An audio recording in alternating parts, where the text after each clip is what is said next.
What's up, guys, and welcome to Lego on Fuego, the most creative, fun, and entertaining college football channel on YouTube today. If you like what you see, make sure you subscribe to the channel, like the video, all that good stuff.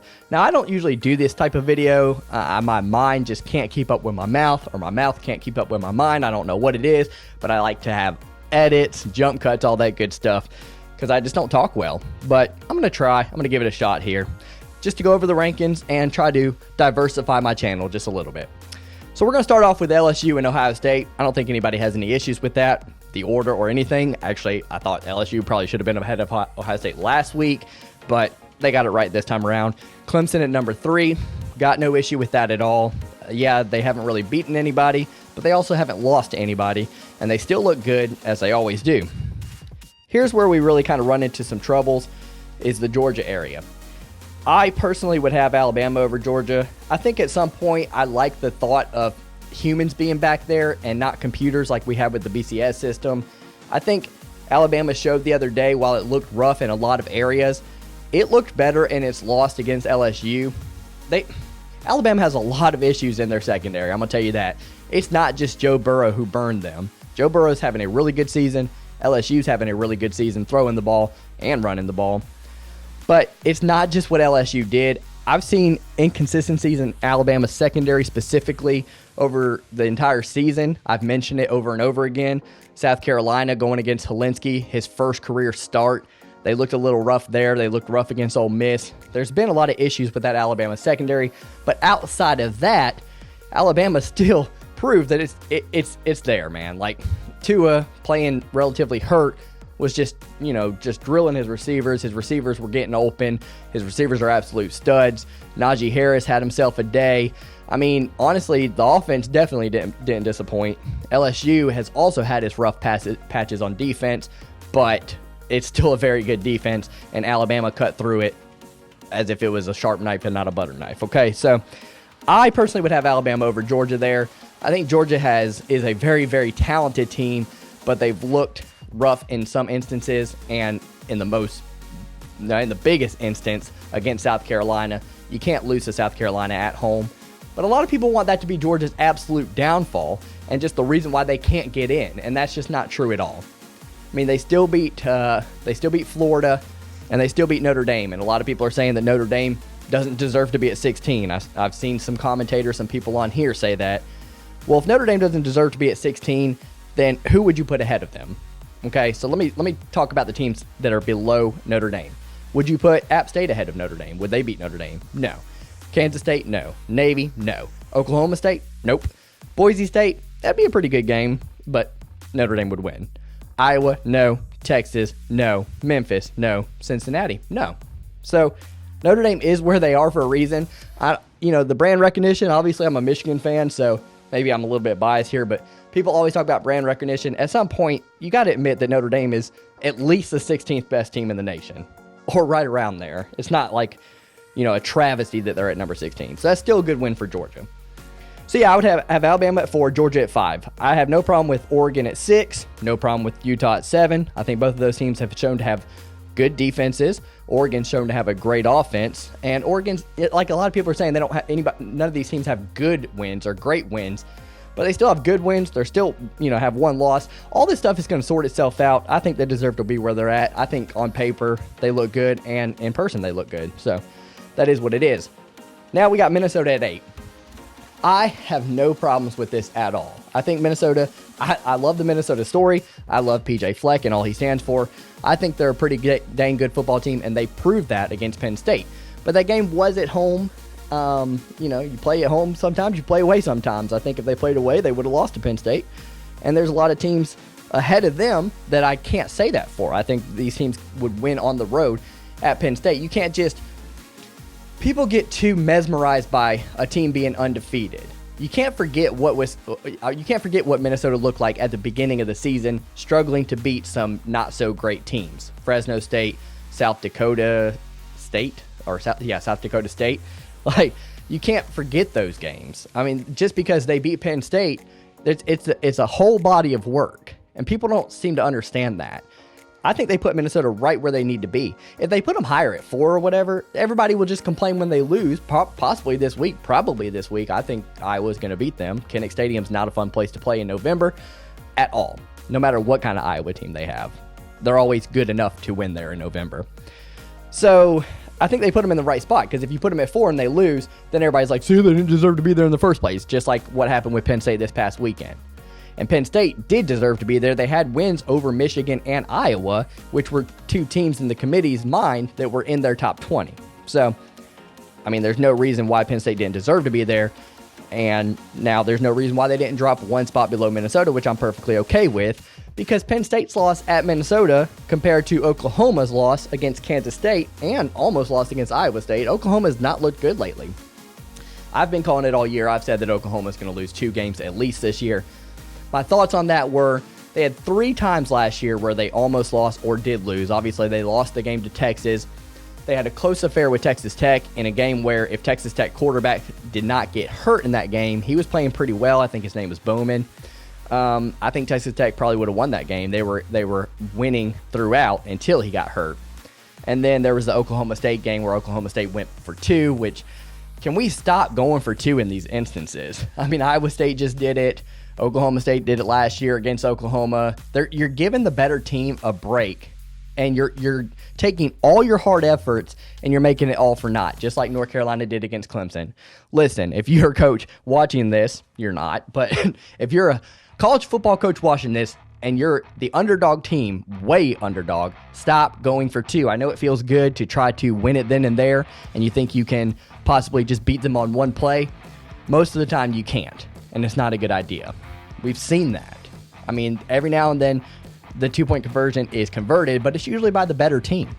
So that's that. That's my spiel on that. Stop going for 2 when you're the worst team. You've played well all day. Let it be decided on the field in overtime. That's that. So yeah, Oklahoma at 10, I have no problems with that. I personally think that Florida's a better football team than Oklahoma, but if you're looking at the resumes, I'm cool with either one being 10 and 11. Auburn at 12. I personally, I don't think Baylor's a better football team than Auburn by any means, but at some point, undefeated does have to be somewhat rewarded. I like Baylor over Auburn in this situation. I think Auburn's a better football team. Again, that defensive line is unbelievable. The defense is good in general. They played really well against LSU, had even a better shot to win against LSU than Alabama did. So I don't mind Auburn at 12. I just prefer to see Baylor there ahead of them. And I know that kind of contradicts my statement about Florida, but I think Florida's, they've looked a little bit better, and they also obviously also beat Auburn. I think Florida has just looked better in general than Auburn has. So I'm cool with Florida being where it is. I'd rather flip Baylor over Auburn. Wisconsin, Michigan, Notre Dame. Interestingly enough, that's an order that of teams that beat each other. So Wisconsin beat Michigan, Michigan beat Notre Dame. So I have no problems with that. It's a disappointing season for Michigan, to say the least. I think, obviously if we could have come out with that win against Penn State, that would have been great, because we'd be sitting pretty prime right now. Just have to win against Ohio State at the end of the year and beat little brother this weekend. But we'll do both of those 2 things. Foreshadowing there, I'm telling y'all. Michigan's going to beat Ohio State. You're going to make a lot of money if you pick Michigan over Ohio State this weekend, or at the end of the season, for the simple fact that we almost beat them with John O'Corn at home 2 years ago. Now we got Shea Patterson. He's a little bit better. I know a lot of people don't think Shea Patterson's good, but he is throwing darts. He does throw darts. He just doesn't really get to, loosen up the offense very often because his coaches don't allow him to. So he's a good quarterback. He's going to get it done against Ohio State this year. Ohio State, it's the same story as last year. Ohio State didn't look that great throughout the season. Michigan looked excellent. Ohio State trounced Michigan at home. Other way around this year. I'm telling you. Believe me or not, I don't always bet for Michigan. I said we were going to lose the Penn State game and the Wisconsin game. So I've gotten us right every single game this year straight up when you're looking at the matchup straight up. So believe me or not. Anyways, Cincinnati at 17, Memphis at 18. Don't agree with that at all. I can't get over Cincinnati's loss to Ohio State. Of course, it's number 2 now, Ohio State. But they got trounced, man. What was it? Was it like 52-0 or 42-0? I can't remember the score. It was a lot to 0.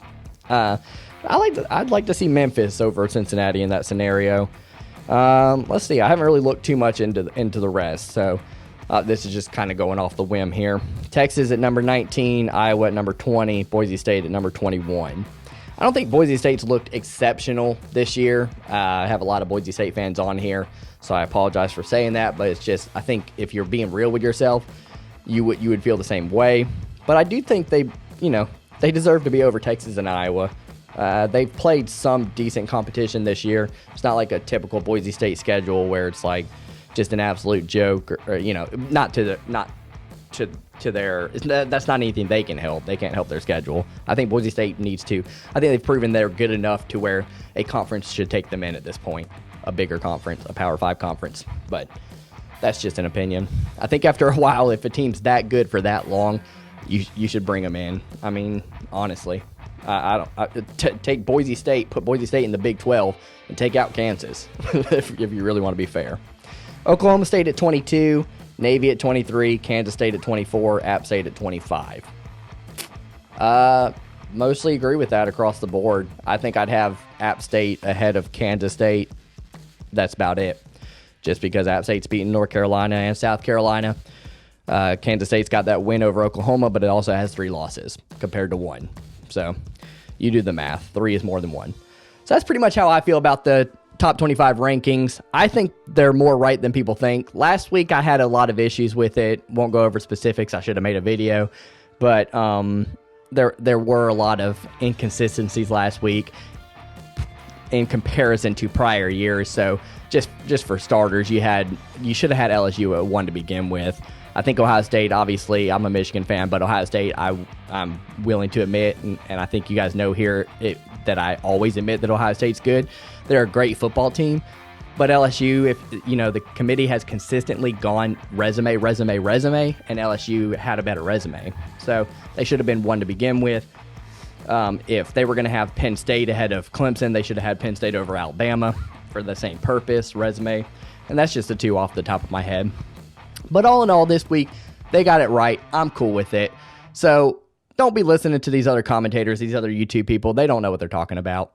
That's a joke, guys. I thoroughly enjoy watching all the YouTube all the YouTube community for college football. Hope it's a community that continues to grow. I think it should. I think we deserve to. And I think as we get better, we will. So that's that. Hope you guys enjoy your college football Saturday this weekend. I probably won't have another video until Monday or Tuesday of next week. Got a good one for you LSU fans. It's basically probably going to be titled How LSU Got Great or something along that line. It's kind of a story video. I like it a lot. I know a lot of people are mad that I'm not doing my predictions and picks lately. I got to go where the wind takes me, Like, I can't just keep doing videos and not be when I'm feeling burned out or when I'm not feeling them. That's how you stop with your YouTube ambitions and with your YouTube career. So I know that people enjoy watching them. I can tell by the views and the average duration of how long people actually watch those videos. I can see all those analytics. I know you guys enjoy them. I am going to do them for rivalry week, the conference championship games, and the bowl games. So, and of course the playoffs. So I'll have it for that, but I don't think I'm going to do it again until that point. I'm just burned out on it. It's a lot of work. Those are like 20-minute videos that are just so much editing. They take hours and hours and hours. Overall, it's like 10 to 12 hours of work. And it's just, I have a day job and a son and a wife and all these other things, church, all that good stuff. So sorry, guys, but I'm doing my best. I only have so much energy. Trust me, I'm getting up at 4 o'clock in the morning all throughout the week, every single week. So it's not like it's a lack of effort. I know you guys are like, oh, there's only 2 or 3 videos. Guys, there are YouTubers who do this for a living that only come out with 2 or 3 videos a week. So I think people they see that, other people are uploading left and right. My boy Mark Rogers, excellent content, but he can do this. He can stand in front of the camera and talk for days. I don't feel like I can. That's not really my style. I'm not great at that like he is. So I can't. I have to script out my videos. I edit my videos, do all that good stuff. But that's another topic for another day. Appreciate you guys watching this one. Let me know below. Do you disagree with a lot of the things I said? Do you agree with a lot of the things I said? Give me reasons why. We always love reasons, not just regular comments. And I'll see you guys down there. As always, I do a great job commenting back and replying back as much as I possibly can. I appreciate all the support from you guys. Thank y'all so much. If you enjoyed this video, please give it a like, subscribe to the channel, and I'll see you guys in the next video.